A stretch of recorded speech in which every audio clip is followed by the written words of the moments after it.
हमारे को लेना कब चाहिए, कितनी इनकम हो जाए तब लेना चाहिए, कितनी एज में लेना चाहिए, क्या क्राइटेरिया होना चाहिए जो कि हमारे को घर लेना चाहिए। जैसे घर का मतलब फ्लैट, प्लॉट, जमीन के साथ घर, कुछ भी आप मान लो, घर, रहने लायक घर खुद का कब होना चाहिए, आज का मुद्दा हमारा ये है।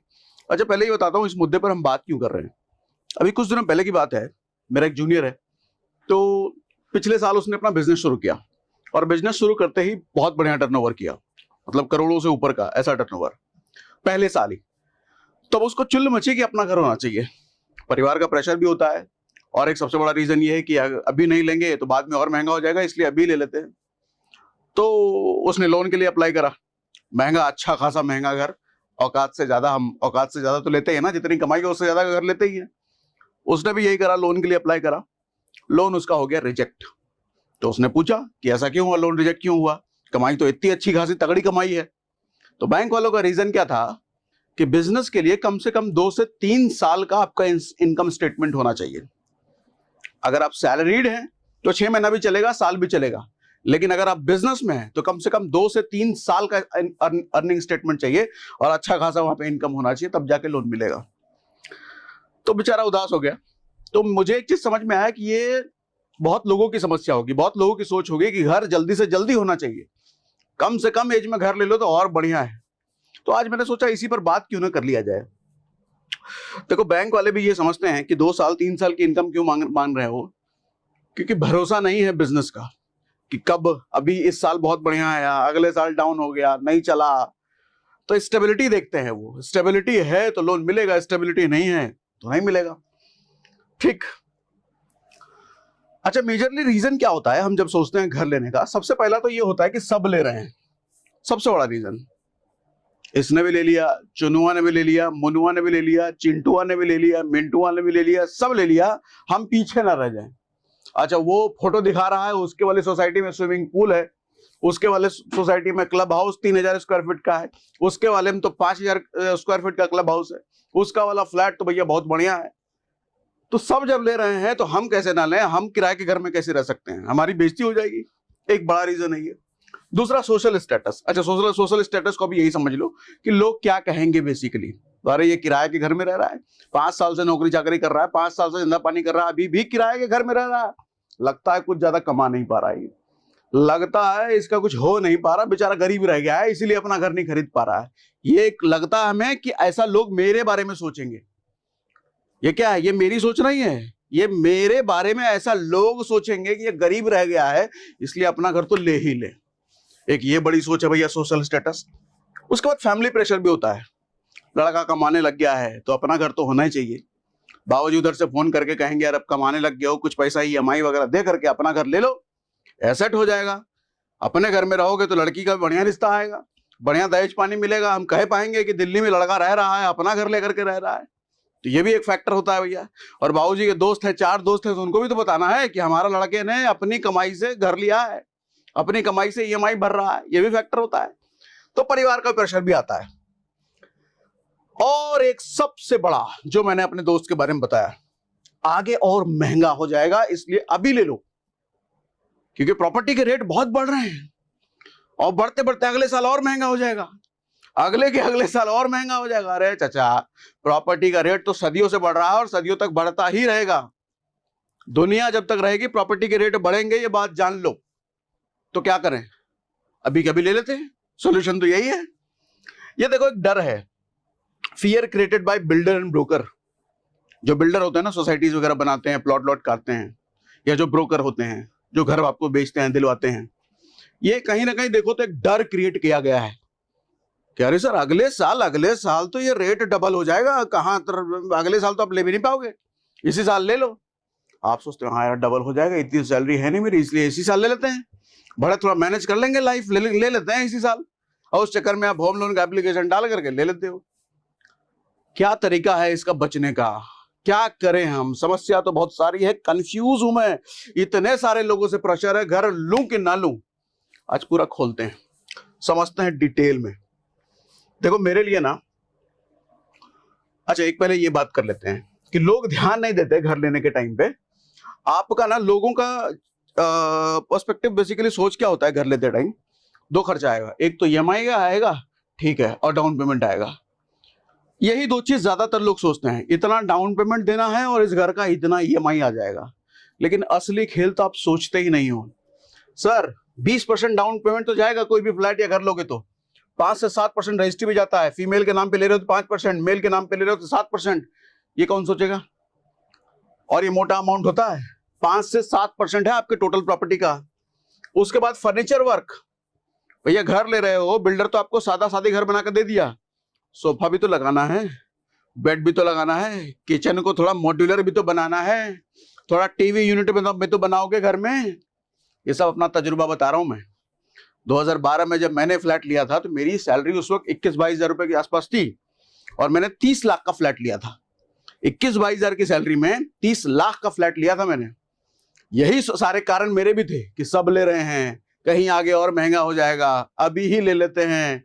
रिश्ता वाला मैटर भी था। किया क्या? ले लिया। ईएमआई मालूम कितनी आ रही थी उसकी?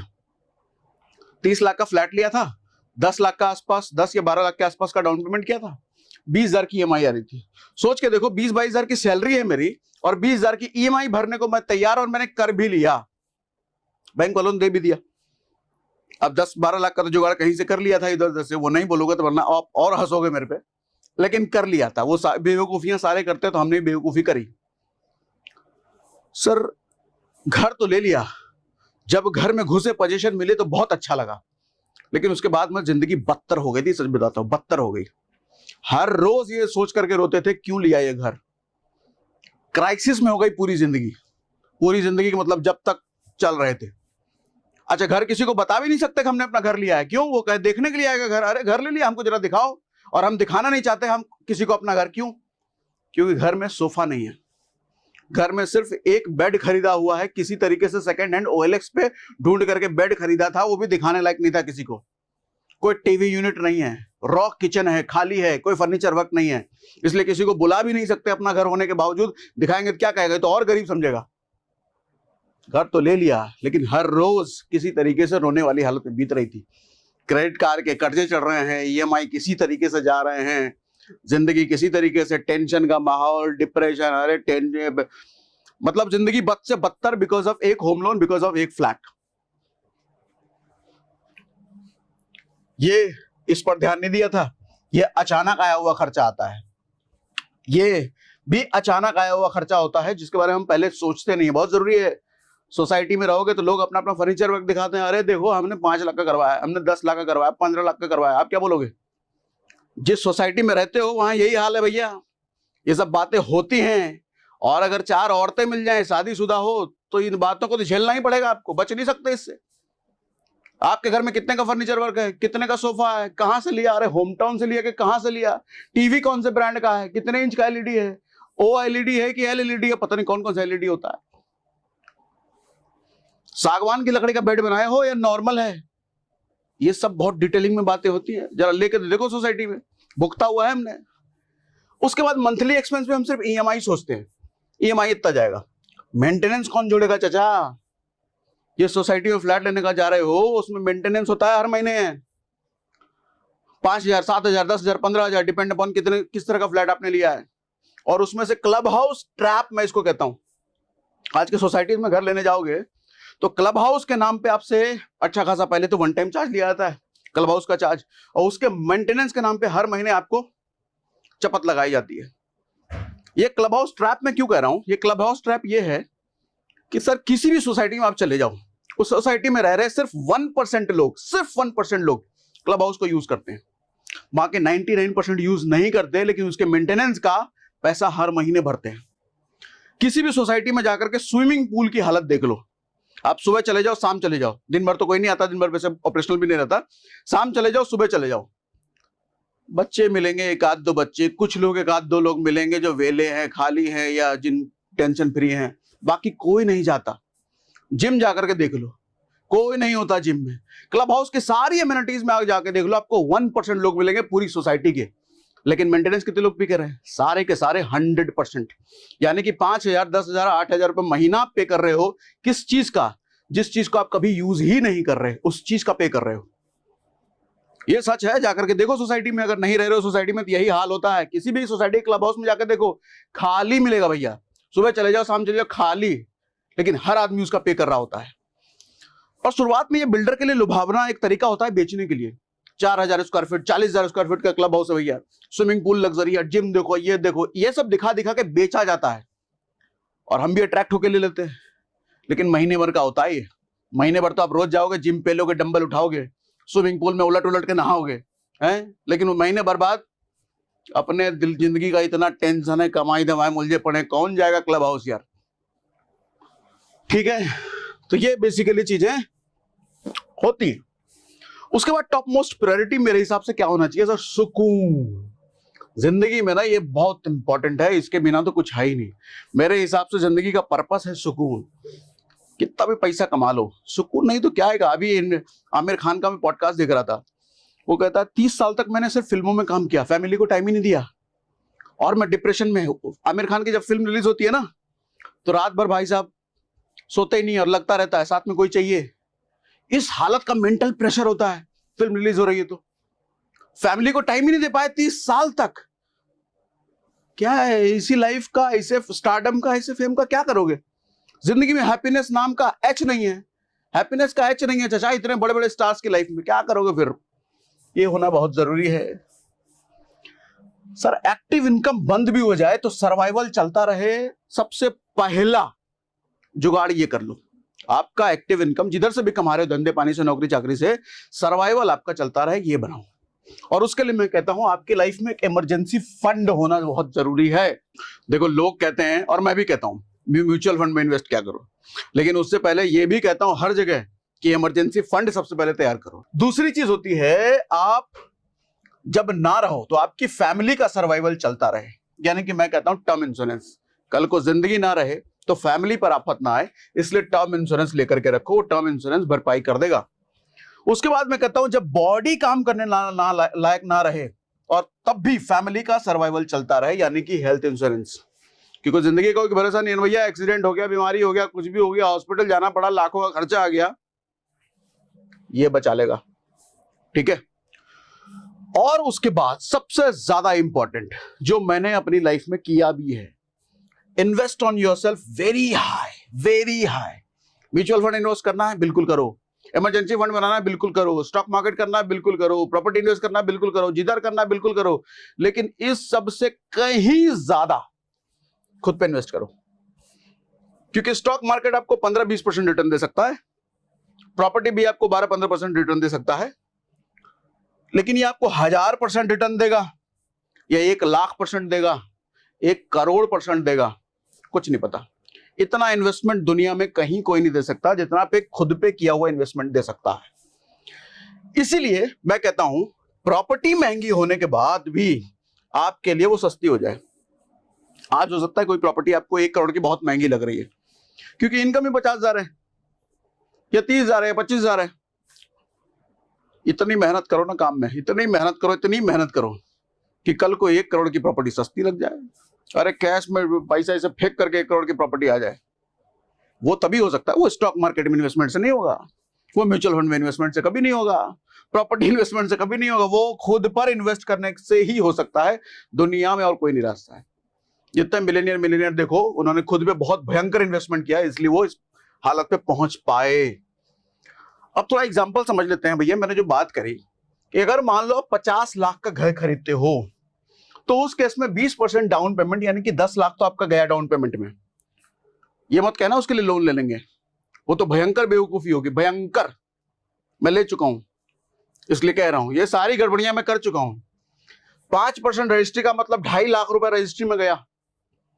इंटीरियर का काम 5 लाख रुपए तो मिनिमम। आज के समय में अगर दिल्ली, मुंबई जैसी बड़े शहरों में आप रहते हो, 5 लाख में तो बहुत बेसिक इंटीरियर होगा, बेसिक, जिसमें आप अपने पड़ोसी को बस मुंह दिखा पाओ, कुछ गरीब पड़ोसियों को अपने घर बुला पाओ। आपकी सोसाइटी में अगर कोई बढ़िया स्टेटस वाला पड़ोसी रह रहा है, उसको तो घर बुला ही नहीं सकते 5 लाख के इंटीरियर में। उसके लिए कम से कम 10, 12, 15 लाख का इंटीरियर कराना पड़ेगा कोई ढंग के पड़ोसी को घर बनाने के लिए। ये सब चलता है ना, मुंह कैसे दिखाओगे कि आप भी उसी सोसाइटी में रहते हो? देखो, फ्लैट आपका औकात नहीं बताता। फ्लैट तो आपके बाहर रह रहे दोस्तों, रिश्तेदारों, और जान पहचान वाले लोग हैं, वहां पे आपका एक औकात सेट किया कि भाई इस आदमी के पास अपना घर है। लेकिन उस सोसाइटी में रहने के बाद उस सोसाइटी वालों से इज्जत पाने का फॉर्मूला है आपके फ्लैट का इंटीरियर। वो कितना महंगा है, वो कितना लग्जरी है। इंटीरियर लग्जरी नहीं है तो आपका पड़ोसी इज्जत नहीं देगा। ये सब पैरामीटर है सोसाइटी के, ये रियलिटी बता रहा हूं। तो इंटीरियर में ज्यादा से ज्यादा खर्चा का मतलब ज्यादा से ज्यादा इज्जत। कम इज्जत चाहिए तो कम इंटीरियर कराओ, और गालियां खाना है सोसाइटी वालों से तो खाली रखो फ्लैट। ठीक है, ये रियलिटी। हालांकि ये सब चीजें फेवर नहीं करता मैं, आज के टाइम में तो बिल्कुल नहीं। आज के टाइम में तो सोच ही अलग है, आपको मैं सेशंस में सिखाता भी रहता हूं। लेकिन ये रियलिटी है, सोसाइटी ऐसे ही चल रही है, ऐसे ही सोच है लोगों की। अच्छा, यहां पर ईएमआई जाएगा आपका 40,000 रुपए, अगर 40 लाख का आपने लोन लिया है तो। क्योंकि 10 लाख तो आप डाउन पेमेंट करोगे ना। मोटा मोटी ये कैलकुलेशन है कि 50 लाख अगर आप लोन लेते हो तो 50,000 ईएमआई, 20 लाख का लोन लेते हो तो 20,000 ईएमआई, मोटा मोटी 8.5-9% के आसपास का आपको होम लोन मिलता है। 5,000 का मेंटेनेंस जाएगा अराउंड 5,000, 6,000, 4,000, बेस्ड ऑन किस तरह की आप सोसाइटी आपने लिया है। 10-10 हजार के मेंटेनेंस भी जाते हैं 2 BHK में। अगर सोसाइटी थोड़ा ज्यादा हाई फाई, थोड़ा बड़ा स्विमिंग पूल, बड़ा जिम वाला ले लिया है, ज्यादा जल्दी बॉडी बन जाए, ऐसे ऐसा जिम आ रहा है आजकल, तो उस सब में जाओगे तो लुटोगे। ठीक है, अगला आप कहते हो कि 1 करोड़ का घर चाहिए हमको, हम 50 लाख वाले नहीं है, गरीब समझ रखा हमको, अब अमीर है, 1 करोड़ का घर के हिसाब से बताओ। ठीक है, तो उसमें 20% के हिसाब से मतलब 20 लाख गया आपका डाउन पेमेंट। अगेन कह रहा हूं, 20 लाख के लिए लोन लेने का मत सोचना है, तो बुरा फंसोगे, डबल फंसोगे। क्यों, अभी रीजन बताऊंगा आगे। 5% रजिस्ट्री मान लो, वाइफ के नाम पे करा रहे हो, मम्मी के नाम पे करा रहे हो, 5 लाख रुपए जाएगा। इंटीरियर अगर 1 करोड़ का बना रहे हो तो बेसिक इंटीरियर 10 लाख का तो कराओगे ही। बेसिक मतलब गरीब वाला इंटीरियर, आपके आसपास के गरीब पड़ोसी आपको इज्जत दे दें तो 10 लाख का। थोड़ी ज्यादा इज्जत चाहिए तो 12 करा लेना, और ज्यादा इज्जत चाहिए तो 15 करा लेना। तो जितने ज्यादा इज्जत उतना बड़ा इंटीरियर कराओ, इज्जत मिलता चला जाएगा। और उस इज्जत का फिर क्या करोगे आप, कहां डालोगे पता नहीं। ठीक है तो अच्छा, इस केस में ईएमआई जाएगी भैया 80,000 रुपए, अगर आपने 80 लाख का लोन लिया है तो। मेंटेनेंस तकरीबन 10,000 के आसपास का मान लो, क्योंकि 1 करोड़ का अगर घर है तो। ठीक, अब आओ आगे। अब सवाल उठता है कब खरीदें। बहुत भाषणबाजी दे दी है, बहुत ज्ञान दे दिए, अब बताओ खरीदें कब, ना खरीदें। नहीं खरीदो भैया, ऐसे कैसे, बिल्कुल खरीदो सर। तब खरीदना जब आपका वन टाइम इन्वेस्टमेंट का जो पैसा है, जैसे डाउन पेमेंट हो गया, रजिस्ट्री हो गया, फर्नीचर का काम हो गया, ये सब आपके हाथ में रेडी हो, किसी से उधार मांगने की जरूरत ना पड़े। तो बैंक में हो, हाथ में हो, कहीं भी रखा हो आपने, आपके पास होना चाहिए, हैंडी होना चाहिए। कहने का मतलब इसके लिए लोन नहीं मेंशन कर दिया, नहीं इसके लिए लोन लेने का मत सोचना, बुरे फंसोगे, बिल्कुल दोबारा जाकर के फंसोगे अगर ये लेने का सोच रहे हो तो। ठीक, उसके बाद ईएमआई प्लस मेंटेनेंस जो कि हर महीने जाने वाला है, वो आपकी इनकम का 50% से ज्यादा नहीं होना चाहिए। यानी कि अगर ये और ये दोनों मिलाकर के 45,000 रुपए जा रहा है तो आपकी इनकम कम से कम 90,000 तो होनी ही चाहिए। ये और ये मिला के 50,000 जा रहा है तो 1 लाख तो सैलरी होनी ही चाहिए। ये मिला करके 20,000 रुपए जा रहा है तो 40,000 के पहले तो सोचना भी मत लेने का। ठीक है, ये सोचकर तो बिल्कुल नहीं लेना। अच्छा, ये सोच मेरी भी थी, ये सोचकर बिल्कुल नहीं लेना कि फ्यूचर में तो इनकम बढ़ ही जाएगी। फिर कहता हूं देखो, लाइफ बड़ी अनसर्टेन है, बहुत अनसर्टेन है, कुछ किसी का नहीं पता।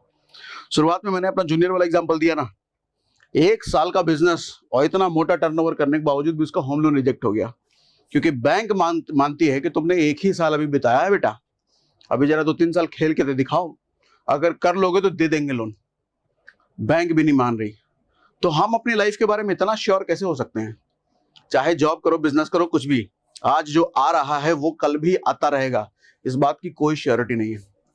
और मैं तो एक बात भी कहता हूं कि जिंदगी में अगर तरक्की करनी है ना, तो एक डर का होना बहुत जरूरी है कि जो इनकम, जो कमाई मेरी आज है, कल वो अगर नहीं रही तो मैं क्या करूंगा। इस डर के साथ हर रोज जीना बहुत जरूरी है। ये डर के साए में हर रोज जिंदगी बिताना बहुत जरूरी है, क्योंकि यही डर आपको मजबूर करेगा और मेहनत करने के लिए और आगे बढ़ने के लिए। ये सबसे बड़ा मोटिवेशन का काम करेगा। इसलिए इस डर का साया कभी मत छोड़ना। कुछ डर जिंदगी में बहुत जरूरी होता है, क्योंकि इस डर से जो आदमी निकल गया, अरे कल का कल देखेंगे, फिर तो वो तो जवानी दीवानी का रणबीर कपूर और वो जिंदगी ना मिले कि दोबारा को कौन था वो, फरहान अख्तर और अभय देओल, फिर वो वाली जिंदगी होगी। उनकी जिंदगी तो अच्छी थी क्योंकि फिल्म था वो, रियलिटी में नहीं होता। रियलिटी में ऐसे लोग 40 के बाद डिप्रेशन में मिलते हैं, अपने बीवी बच्चों से लड़ाई करते हुए मिलते हैं, बुढ़ापे में इनको बाल बच्चे पूछते नहीं है क्योंकि इनका बर्ताव खराब हो चुका होता है। टेंशन में, डिप्रेशन में आदमी सबसे पहले उसका बर्ताव ही खराब होता है ना सोसाइटी के साथ। बहुत ये सब बातें कोई बताता नहीं है, कोई नहीं बताता, मैं ही बता रहा हूं। लाइफ ऐसे चलती है क्योंकि झेला है भैया, खुद का तजुर्बा है। EMI पे चाहिए तो मैंने बता ही दिया ना सारा कुछ, कब खरीदना चाहिए तो अब ये खरीदना चाहिए। उसके बाद कंक्लूजन, ये बड़ा ध्यान से समझिएगा, बहुत ध्यान से। Sir get out of from show off race. Society में ना एक रेस चल रहा है, आप फील करोगे। इसने आईफोन ले लिया, उसने आईफोन का लेटेस्ट वर्जन ले लिया, इसने मारुति वैगनार ले लिया तो उसने स्विफ्ट ले लिया, इसने होंडा सिटी ले लिया तो उसने वर्ना ले लिया, उसने मर्सिडीज ले लिया तो इसने BMW ले लिया, उसने रेंज रोवर ले लिया। सब एक दूसरे को ताक रहे हैं और मैं इन सब से एक कदम आगे कैसे निकलूं, ये रेस चल रहा है। इसको मैं कहता हूं शो ऑफ रेस। इस रेस में जब तक आप हो, आप कभी सुकून नहीं पा सकते, क्योंकि कोई ना कोई आपके नियर डियर में हो जाएगा, दिख जाएगा आपको, जो आपसे आगे होगा। कोई ना कोई आपके आसपास ऐसा होगा जिसकी गाड़ी आपसे महंगी होगी, जिसका फोन आपसे महंगा होगा, जिसके जूते आपसे महंगे होंगे, जिसके घर में आपके इंटीरियर से ज्यादा महंगा इंटीरियर होगा। उसको देख के आप दुखी रहोगे, टेंशन रहोगे। ये सिलसिला चलता ही रहेगा। किसी का आप 5 लाख का इंटीरियर देख के खुद के यहां 7 लाख का करा लो तो आपको दिख जाएगा अरे कोई 10 लाख का करा के बैठा है। अब आप 12 का सोचोगे, फिर 12 का कराए, फिर पता चलेगा वो 15 का करा के बैठा है। अब 17 कराओ, 17 कराए, फिर कोई देखोगे 20 का करा के बैठा है। इससे निकल ही नहीं सकते, जिंदगी भर नहीं निकल सकते। इससे निकलने का एक ही रास्ता है, इस शो ऑफ रेस से बचने का एक ही रास्ता है, इसमें घुसो ही मत, अपनी जिंदगी मस्त। मेरा फॉर्मूला, भाड़ में जाओ। कौन क्या सोच रहा है मुझे मतलब ही नहीं है। तो मेरे को गरीब सोच रहा है, भाड़ में जा, सोचता रहे। अभी सोच रहा है, बहुत बढ़िया। मैं बुरा आदमी हूं, भाड़ में जाओ। मैं अच्छा आदमी हूं, ठीक है, मुझे फर्क ही नहीं पड़ता। संतों की तरह जिंदगी जियो, मैंने यहां पे लिखा संतों की तरह जिंदगी जियो। संतों को फर्क नहीं पड़ता, वो बैठे हैं हिमालय में, कौन आकर के गाली दे रहा है, कौन आके पागल बोल रहा है, कौन आके कुछ बोल के जा रहा है, उसको कोई फर्क ही नहीं पड़ता। वो अपनी जिंदगी में मस्त है, वो खुश है, वो सुकून में है। Majority doesn't mean they are right. हमें लगता है ये भी घर खरीद रहा है, वो भी घर खरीद रहा है, वो भी खरीद रहा है, मतलब सही तो यही है कि सब लोग घर खरीद रहे हैं तो मुझे भी खरीद ही लेना चाहिए। अरे भैया, कौरवों के साइड भी बहुत बड़ी सेना थी, पांडवों से कई गुना ज्यादा बड़ी सेना थी कौरवों के पास। तो क्या कौरव सही थे? चलो इससे रिलेट नहीं करोगे, एक रियल बात बताता हूं। दुनिया में 5% अमीर लोग, 95% लोग मिडिल क्लास। सर 95% कितनी बड़ी मेजोरिटी है, क्या वो सही है? अगर वो सही होते तो वो 5% में नहीं आते। वो शो ऑफ रेस में फंसे हैं। कोई भी 5% वाला आपको शो ऑफ रेस में नहीं मिलेगा, वो वेल्थ क्रिएट करने में लगा है। और वेल्थ की डेफिनेशन मालूम क्या होती है? जो दिखता नहीं है, जो दिखता नहीं है। किसके पास कितने 100 करोड़ की प्रॉपर्टी पड़ी आपको थोड़ी दिख रहा है, वो प्रॉपर्टी कंधे पे लेके थोड़ी घूम रहा है, देखो भाई प्लॉट देखो मेरा। वेल्थ लेके वो वेल्थ क्रिएट करने में लगे हैं।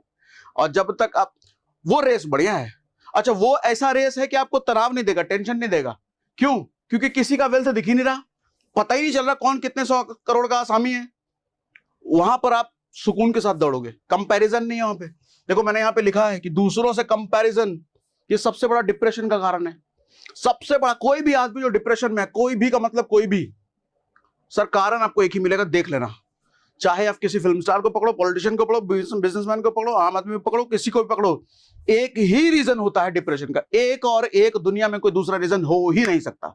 दावे के साथ कहता हूं, रूट कॉज में चले जाना आप, ठोक बजा के कहता हूं, डिप्रेशन का सिर्फ और सिर्फ एक कारण होता है, सिर्फ और सिर्फ एक ही कारण होता है, दूसरों से तुलना। दूसरों से तुलना, चाहे पैसे में, चाहे तरक्की में, चाहे रिलेशनशिप में। किसी भी चीज में जब हम दूसरों को देखते हैं और उसकी जिंदगी हमारे दिमाग में घर कर जाती है, वहां से डिप्रेशन शुरू होता है। अरे मैं तरक्की नहीं कर पा रहा अपने करियर में, वहां तक तो ठीक है, लेकिन दूसरा तरक्की कर पा रहा है, मैं उसको देख पा रहा हूं, वो बनेगा डिप्रेशन। कोई पूमा के जूते पहन रहा है, एडिडास के जूते पहन रहा है, हम तो 500 वाला पहन रहे हैं, वो बनेगा डिप्रेशन। जो आदमी अपनी जिंदगी में मस्त है, वो सिर्फ तरक्की करता है, वो सिर्फ सुकून में रहता है, वो आगे बढ़ता है, उसको डिप्रेशन कभी हो ही नहीं सकता। शो ऑफ रेस है भैया, शो ऑफ रेस, इससे बाहर निकलो, ये तो बर्बाद हो जाओगे, सड़ जाओगे, खत्म हो जाओगे। और मैं कहता हूं कम से कम दोस्त होने बहुत जरूरी है जिंदगी में, कम से कम। और अगर दोस्त हो तो वो दोस्त हो जो आपको प्रेरित करते हो, जो आपको धक्का मारते हो, आगे निकल, आगे बढ़, आगे बढ़ और आगे बढ़, तुझे और तरक्की करना है, आगे बढ़ना है। अगर ऐसे लोग हैं फिर तो जन्नत है, फिर तो आप अर्जुन हो, क्योंकि जिसकी जिंदगी में कृष्ण है वो अर्जुन है, और अर्जुन की कभी बर्बादी नहीं हो सकती। वो जरा भी पथ भटकेगा, कृष्ण तुरंत डंडा लगाएंगे उसको। तो कृष्ण जैसे दोस्त अगर हैं तो फिर तो लकी हो आप। लेकिन कृष्ण भी तो एक ही थे, और अपनी जिंदगी में कौन से कृष्ण हैं? सारे चारों तरफ दुर्योधन भरे पड़े हैं। कोई कह रहा है चल भाई सिनेमा देखते हैं, कोई कहता है कॉलेज में नई वाली आई है, तूने बात किया कि नहीं, बात करके दिखा, शर्त लग रहा है, कौन पहले सेट करके दिखा सकता है, मैं 3 दिन में सेट करूंगा, तो मैं 4 दिन में सेट करूंगा। ये सब कौन है? ये सब दुर्योधन है, खराब करेंगे जिंदगी। आईपीएल चल रहा है, अभी तो पढ़ाई नहीं हो सकता, क्यों? क्योंकि आईपीएल चल रहा है, साल में एक बार आता है आईपीएल। दारू नहीं पीता तो जिंदगी में ऐश कैसे कर रहा है तू, मजे कैसे ले रहा है? जो आदमी दारू नहीं पीता वो जिंदगी में खुश कैसे रह सकता है? एंटरटेनमेंट का सोर्स क्या है भैया? दारू नहीं पी रहे तो ऐसी ऐसी बातें करने वाले लोग हैं, दुर्योधन है लोग। सिगरेट नहीं पीते हो तो भैया स्टाइल कहां से आएगा? अक्षय कुमार पीता है फिल्म में, अजय देवगन पीता है, ये पी रहा है, वो पी रहा है, एक कस तो लगा के देखो, मजा आ जाएगा। सब कौन है? दुर्योधन है, चारों ही तरफ दुर्योधन बड़े पड़े, दुर्योधन ही दुर्योधन है। ऐसे में बड़ा मुश्किल है अपनी धुन में रहना, लेकिन वही कला जिसने सीख ली वो तो अर्जुन बनेगा ना। ठीक है, मैं कहता हूं टिल द एज ऑफ 40, 40 की एज तक ना सिर्फ अपने पैसा बढ़ाने का, इनकम का जुगाड़ लगाओ। 40 की एज तक आपको 40 तो बुढ़ापा, अरे मैं 40 का होने वाला हूं, 2 साल में हो जाऊंगा 40 का, बुढ़ा लग रहा हूं मैं, मजे ले रहा हूं जिंदगी के, नई नई चीजें प्लान कर रहा हूं, बॉडी वॉडी बनाने का भी सोच रहा हूं मैं, डंबल वंबल बनाऊंगा थोड़ा, मैं भी फिर टाइट वाइट टी शर्ट पहनूंगा, मजे लेने का सोच रहा हूं। जिंदगी जीना है, बहुत काम कर लिए, बहुत मेहनत कर लिए। अरे बुढ़ापा नहीं आता 40 में। देखो दिक्कत क्या होती है ना, हम ये सोचते हैं 20-25 की एज में अभी तो मजे लेने की एज है, अभी तो एंजॉय करने का एज है, अभी एंजॉय करो, काम तो 30 के बाद करेंगे, 35 के बाद करोगे। साथ सच्चाई बताऊं, 30, 35, 40 के बाद काम करने लायक नहीं बचोगे।